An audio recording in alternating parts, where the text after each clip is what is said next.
बिस्मिल्लाहिर्रहमानिर्रहीम, अस्सलामुअलैकुम to everyone. भाई बड़ी ज़बरदस्त न्यूज़ है। माशाल्लाह माशाल्लाह, जिन बच्चों ने मेहनत की बिल आखिर उनको उनकी मेहनत का नतीजा मिल गया। तो मैं सबसे पहले तो मुबारकबाद देता हूं भाई उन तमाम तर बच्चों को जिन्होंने एमडीकैट रिकंडक्ट अटेम्प्ट किया, उसका टेस्ट दिया और उसके बाद फाइनली उसमें कामयाब हो गए। माशाल्लाह से हमारी दो बेटियां जो कि 4th पोजीशन उन्होंने हासिल की है टेस्ट के स्कोर की बेसिस पे।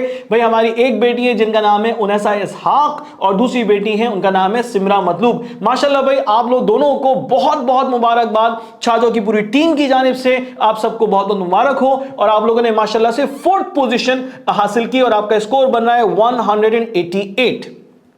अब ये स्कोर हासिल करना रिकंडक्ट में मैं समझता हूं कि बहुत बड़ी बात है, बहुत बड़ी बात है। बहुत सारे बच्चे रिकंडक्ट की हिम्मत पैदा ना कर सके तो जिसकी वजह से उन्होंने टेस्ट नहीं दिया। बहुत सारे बच्चों ने टेस्ट दिया मगर उतना अच्छा नहीं दे सके कि जितना अच्छा उन्होंने पहला टेस्ट दिया था। बहुत सारे बच्चों ने मेहनत की मगर अनफॉर्चुनेटली वो उतना ज्यादा अच्छा स्कोर ना कर सके। तो मैं मुझे अफसोस है उन तमाम तर बच्चों पर जो बहुत अच्छा स्कोर नहीं कर सके, मगर उसके साथ साथ खुशी है मुझे अपने इन बच्चों पर कि जिन्होंने माशाल्लाह से तमाम तर मुश्किलात के बावजूद भी बेहतरीन स्कोर कर लिया। अब वो आखिर ऐसी क्या बातें हैं जो कि उनैसा की पर्सनालिटी में उसके स्टडी प्लान में मौजूद हैं, सिमरा मतलूब के स्टडी प्लान में मौजूद हैं, जिसके जरिए से उन्होंने माशाल्लाह 188 स्कोर बना लिया। 4th पोजीशन होल्डर टेस्ट के स्कोर की बेसिस पे हैं सिंध कराची डिस्ट्रिक्ट में। तो भाई ऐसी क्या बातें हैं, तो अब इस वीडियो में आपको बाकायदा तौर पर मैं बताने लगा हूं कि भाई वो कौन कौन सी ऐसी अहम बातें हैं जिसको बाकायदा इन बच्चों ने फॉलो किया, स्ट्रिक्टली फॉलो किया और फाइनली अपना बेस्ट स्कोर बना लिया।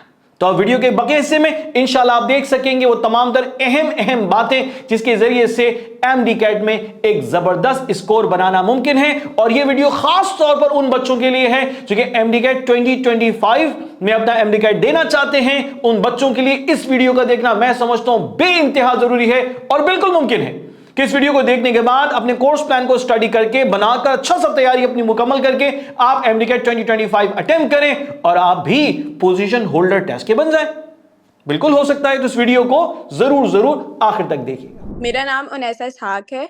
मैंने आईबीए ग्रेड्स ज्वाइन किया था अपने एमडीकैट के लिए।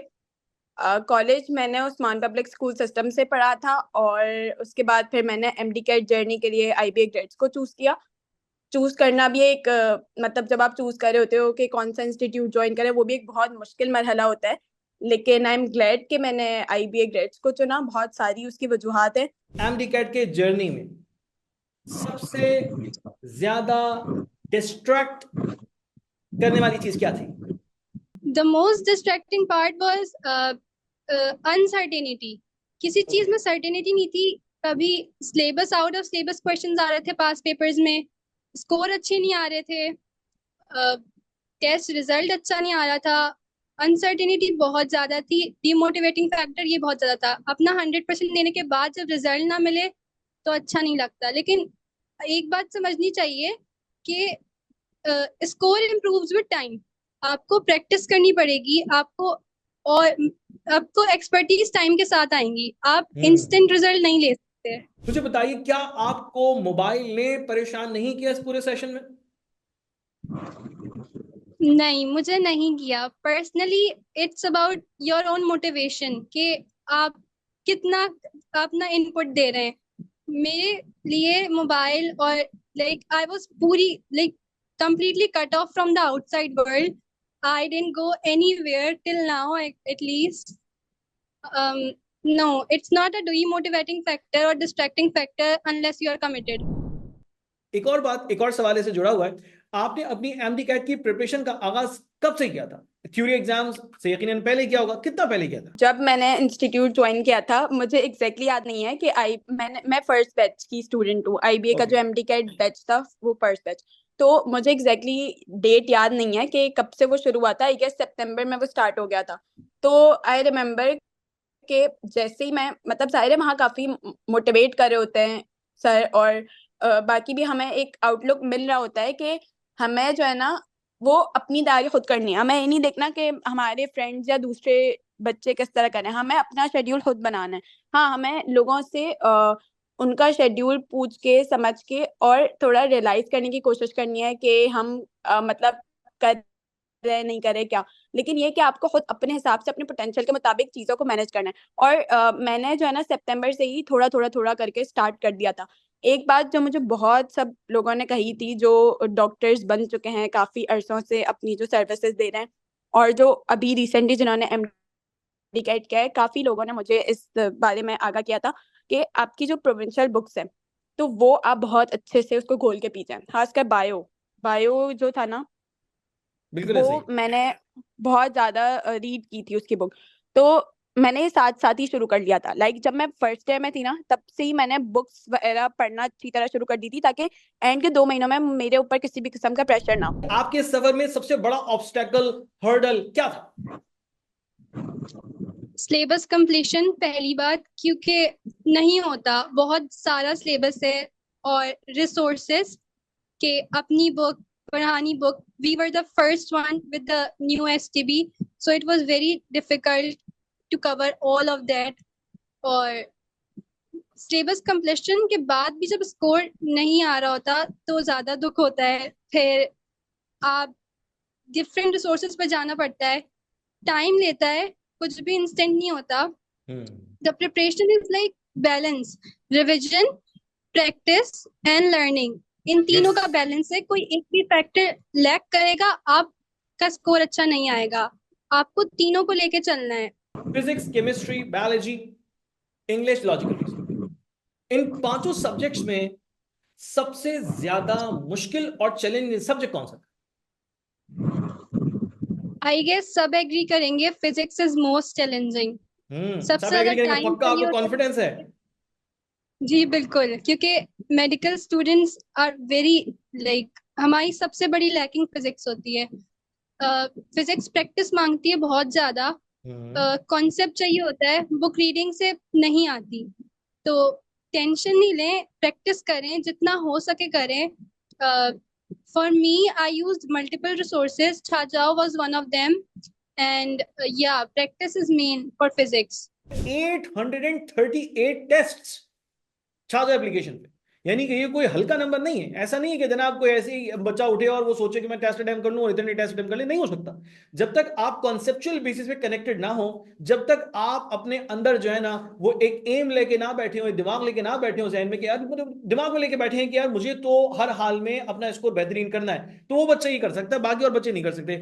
838 टेस्ट अटेम्प्ट करने के बाद, know what you say about छाजा, इसका कंटेंट आपकी तैयारी में कितना ज्यादा यूजफुल साबित हो सकता अगर छाजाओ की बात करूं तो ऑफ कोर्स एक बहुत अच्छी डिजाइन की हुई ऐप है।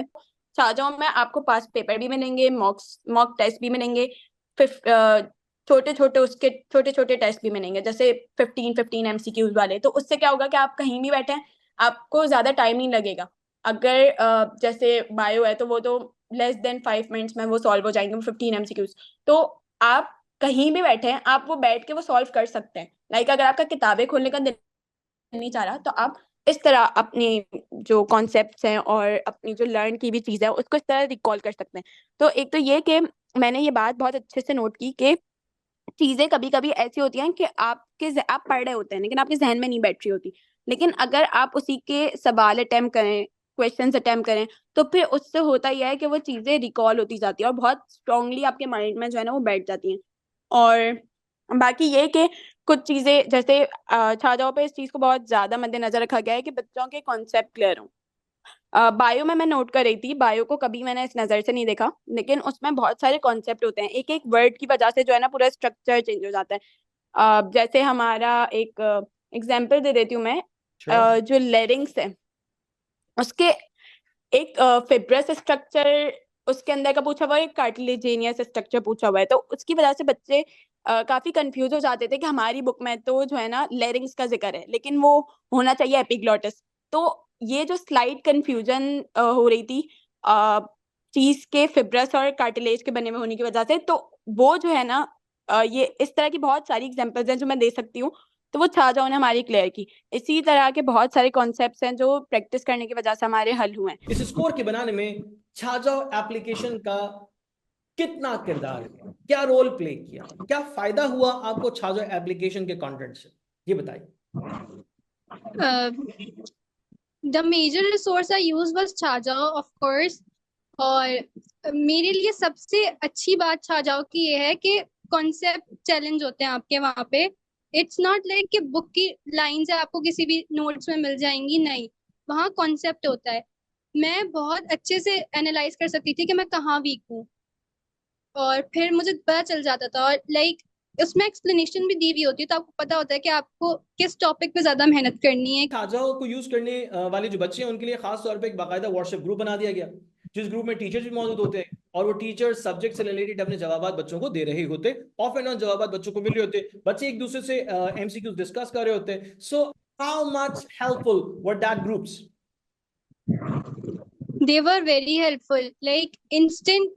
I was very surprised at first कि instantly मुझे जवाब मिल रहा था। like मैं उनको फौरन स्क्रीनशॉट लेके भेज रही थी कि ये कंफ्यूजन है मुझे।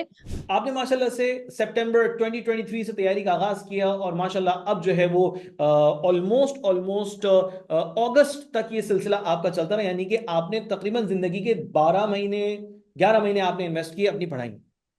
आपको क्या लगता है कि जी। ये पढ़ना आपके लिए सिर्फ और सिर्फ स्कोर बनाने का जरिया बनेगा, या ये पढ़ना आपके लिए आने वाले 5 साल में आपकी पढ़ाई को, आपकी स्ट्रेटजी को, आपकी ग्रोथ को बढ़ाने में अहम किरदार अदा करेगा? मेरे पास कोई भी मेरे जूनियर सजेशन के लिए आते हैं तो मैं उनको यही कहती हूँ कि आप को है ना अपने लिए खुद काम करना है, आपको अपना शेड्यूल खुद तरतीब देना है, आपको क्या करना है ये आप खुद देखो। अगर आप खुद एक स्ट्रेटजी प्लान कर लोगे अपने खुद के लिए तो आपको फिर किसी की भी जरूरत नहीं है। आप अपने आप पे खुद कंट्रोल करना सीखो कि किस तरह आपको दूसरी चीजों पे जो है ना कंट्रोल करके आपके गोल्स पे वो होना है। आप 5 साल बाद देखो कि आप कहाँ पे स्टैंड करो, शायद उससे आपको एक बेहतर वो। और दूसरा ये कि टू बी वेरी ऑनेस्ट, मैंने जब ये एम कैट की जर्नी स्टार्ट की थी तो मैंने इंस्टीट्यूट ज्वाइन करने से पहले तकरीबन 15-20 दिन तक तो मैंने सोचा होगा कि क्या ये मेरे लिए सही है नहीं है क्या है।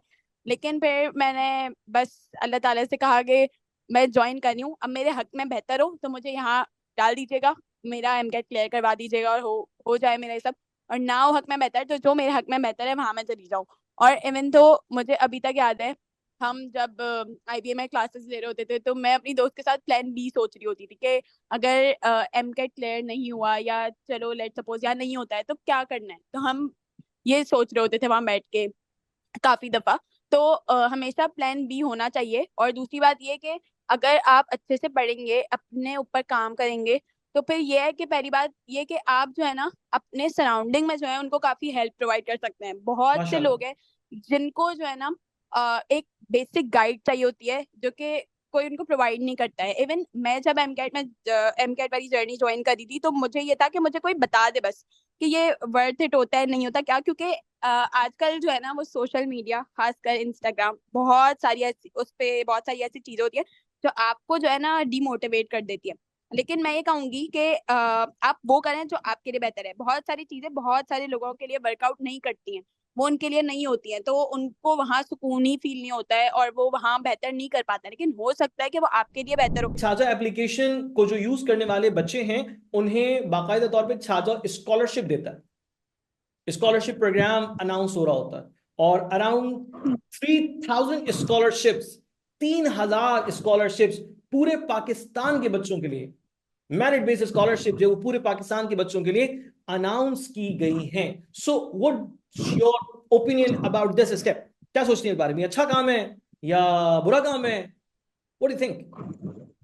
ये बहुत अच्छा काम है क्योंकि हम लाइक ज्यादातर deserving students like they are already suffering a lot, और उनके लिए एक एडिशनल रिसोर्स छा जाओ, it's like a blessing I would say. For me it was very like मेरा मेजर पार्ट उन्होंने फिल किया, और मेरे पास भी फ्री एक्सेस था ऑफ कोर्स। एमडी कैट की टेंशन को कैसे खत्म करें? बच्चों को टेंशन होती है, कैसे खत्म करें? सबसे पहले अनरिलायबल रिसोर्सेज से कोई इंफॉर्मेशन ना लें। राइट। आपको जो गाइडेंस रिलायबल रिसोर्सेज से मिल रही हैं, लाइक व्हाट्सएप ग्रुप जिन पे आप ट्रस्ट करते हैं, आप उनकी रिसोर्सेज लें। और प्रिपरेशन पे फोकस करें रेदर देन कि कौन कंडक्ट कर रहा है, कैसे होगा पेपर। अपने अपना जो इनपुट है उस पे फोकस करें। Final message for students. अपने लिए बहुत सारी दुआएं करें, cause MCAT is not about कि आप कितनी आपने कितना पढ़ा, कितना कितना किया, आप उस वक्त क्या इनपुट दे पाते हैं बहुत मैटर करता है। अल्लाह मियां से दुआ कीजिए और अपनी मेहनत कीजिए, इंशाल्लाह आपको बिल्कुल सिला मिलेगा। मुझे बताइएगा कि अब MTCAT 2025 में जो बच्चा जाने वाला है वो क्या करे। फाइनल वर्ड्स आपसे चाहिए हमें बच्चे के लिए, ऐसी बात कि बस वो अमल कर ले और चार चांद लगा दे अपने रिजल्ट। सबसे पहले तो ये कि इंटर बहुत सारे बच्चे ऐसे होंगे जो के साथ साथ सेकंड ईयर भी कर रहे हैं। लाइक मेजोरिटी उन्हीं बच्चों के होगी जो साथ साथ सेकंड ईयर भी कर रहे हैं और MD कैट भी दे रहे हैं। कुछ रिपीटर्स भी होंगे। तो जो भी है वो सेकंड ईयर के साथ साथ ही MCAT की जर्नी को अपनी कंटिन्यू कर लें। और कुछ आपसे नहीं हो रहा ना तो बस दो काम करें। एक ये कि इंटर में जो जो पढ़ाया जा रहा है उसको बिल्कुल अच्छी तरह से पकड़ के रखें और उसको बार बार रिकॉल करें, रिवाइज करें। बुक की रीडिंग बहुत ज्यादा करें, बहुत ज्यादा, खासकर बायो की बुक का मैं कह रही हूँ कि घोल के पी लें।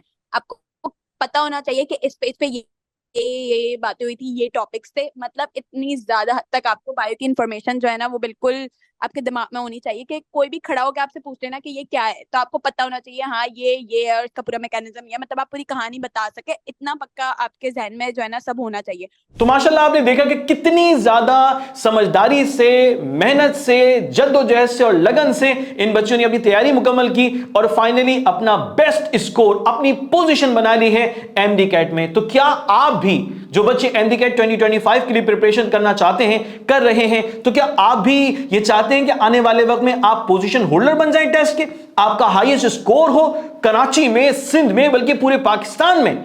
जैसा कि MDCAT 2025 नेशनल MDCAT होने जा रहा है, तो आप अगर इसी कोर्स प्लान पर तमाम तर मेहनत करते हैं, जद्दोजहद करते हैं, कोशिश करते हैं, तो इंशाअल्लाह बिल्कुल मुमकिन है कि आप आने वाले वक्त में पाकिस्तान में होने वाले नेशनल MDCAT के टॉप स्कोरर बन जाएं।